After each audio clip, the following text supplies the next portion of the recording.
Menjadi seorang muslim yang paripurna adalah memahami dan menjalankan ketentuan-ketentuan dalam Islam, seperti puasa bulan Ramadan.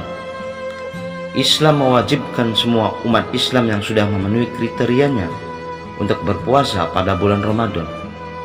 Pada dasarnya, Islam mewajibkan puasa bagi mereka yang sudah memenuhi syarat dan rukunnya, tidak dengan tujuan membuat mereka lapar, dahaga, dan merasakan kesulitan. Di balik semua itu, terdapat beberapa tujuan dan hikmah yang sangat banyak. Tanpa terasa, bulan Ramadan tahun ini akan memasuki penghujung waktunya. Bulan yang selalu dinanti-nanti akan segera pergi meninggalkan umat muslim di seluruh dunia.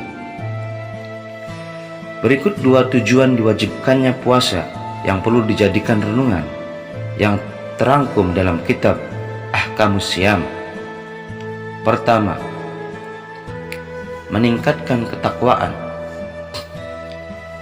Puasa menjadi salah satu bahan pokok dalam meningkatkan takwa kepada Allah Subhanahu wa Ta'ala.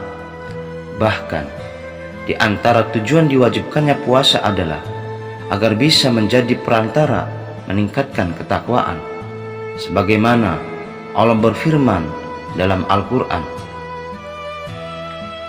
Ya ayyuhallazina amanu kutiba alaikumusyiyamu kama kutiba alal ladzina min qablikum la'allakum tattaqun. Wahai orang-orang yang beriman, diwajibkan atas kamu berpuasa sebagaimana diwajibkan atas orang sebelum kamu, agar kamu bertakwa. Quran Surat Al-Baqarah ayat 183. Puasa menjadi pokok paling utama untuk meningkatkan imunitas ketakwaan pada Allah Subhanahu wa Ta'ala. Peningkatan ketakwaan merupakan harapan darinya, sebagaimana ayat di atas. Dengan berpuasa, seseorang sudah berkomitmen menyempurnakan ketakwaannya kepada Allah. Sebagaimana definisi dari takwa sendiri, yaitu mengerjakan semua perintah Allah dan menjauhi larangannya. Takwa bisa sempurna dengan berpuasa, sebagaimana takwa bisa sempurna dengan rukun Islam yang lain, seperti sholat, zakat, dan haji. Dan yang perlu direnungkan adalah, sudahkah puasa yang dilakukan selama bulan Ramadan menjadi perantara meningkatkan ketakwaan? Layaknya sholat, dalam Al-Quran Allah Subhanahu wa Ta'ala menjanjikan kebaikan bagi orang-orang yang melakukannya, dan juga bisa meninggalkan setiap kejelekan dan keburukan bagi yang melakukannya. Namun, betapa banyak mereka yang melakukan sholat tapi masih saja melakukan maksiat. Semua itu tidak lain disebabkan ketika melakukan sholat masih banyak ketentuan-ketentuannya yang tidak terpenuhi. Begitupun dengan puasa, jika dengannya tidak bisa meningkatkan imunitas takwa kepada Allah. Sementara peningkatan ketakwaan merupakan pokok utama diwajibkannya puasa. Itu menunjukkan bahwa dalam melakukan puasa adalah ada yang salah, ada yang kurang baik, dan ada pencegah yang membuatnya tidak bisa meningkatkan ketakwaan. Perlu menjadi sebuah renungan bahwa yang paling penting ketika melakukan ibadah, di samping menjaga dari semua hal yang bisa membatalkan ibadah tersebut, juga harus menjaga semua hal yang bisa menghilangkan pahala dan bekas ibadah pada diri sendiri. Misalnya puasa, pokok dari puasa adalah meningkatkan ketakwaan kepada Allah.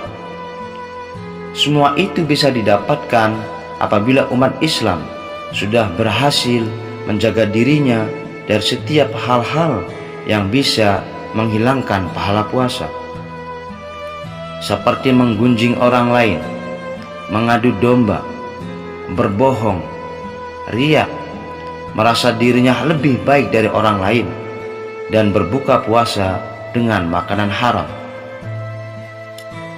Harus diakui Dalam beberapa hadis Rasulullah memposisikan puasa sebagai benteng bagi orang-orang yang mengerjakannya. Hanya saja benteng itu akan tetap ada dan didapatkan apabila tidak merusaknya.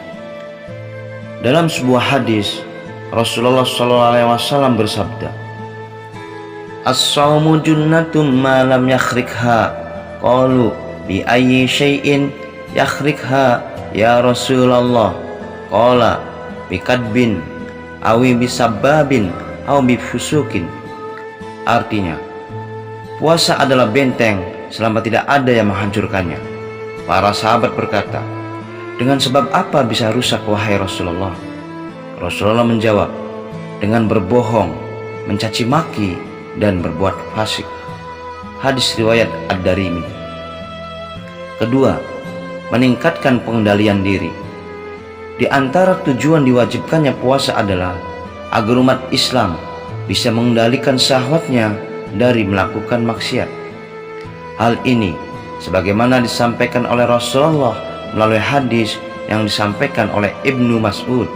Rasulullah SAW bersabda, "Ya ma'syarus syababi, man istata'a minkumul ba'a wala tajawaz fa innahu aghaddu lil basari wa ahsanu lil farji wa ma lam yastati fa alaihi bisawmi fa innahu lahu wijaun."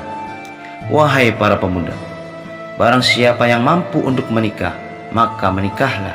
Sesungguhnya menikah lebih menundukkan pandangan dan lebih mudah menjaga kemaluan. Dan barang siapa yang belum mampu menikah, maka berpuasalah, karena puasa bisa menjadi penekan syahwatnya.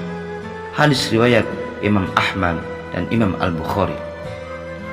Dengan jelas, pada hadis di atas, Rasulullah menempatkan puasa pada posisi yang sangat tinggi, yaitu sebagai pengendali diri dari maksiat serta bisa merendahkan syahwat ketika tidak bisa menikah.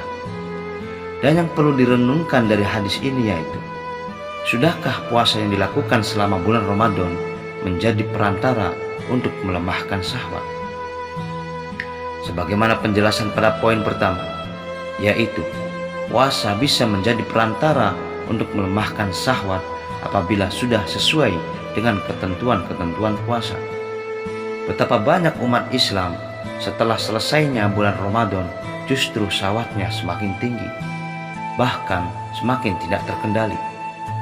Bagaimana mungkin puasa bisa melemahkan syahwat, sedangkan saat melakukan puasa masih saja menikmati maksiat, tidak menjauhi semua larangan-larangan Islam, bahkan sama sekali tidak menambah waktu ibadah di bulan yang mulia ini.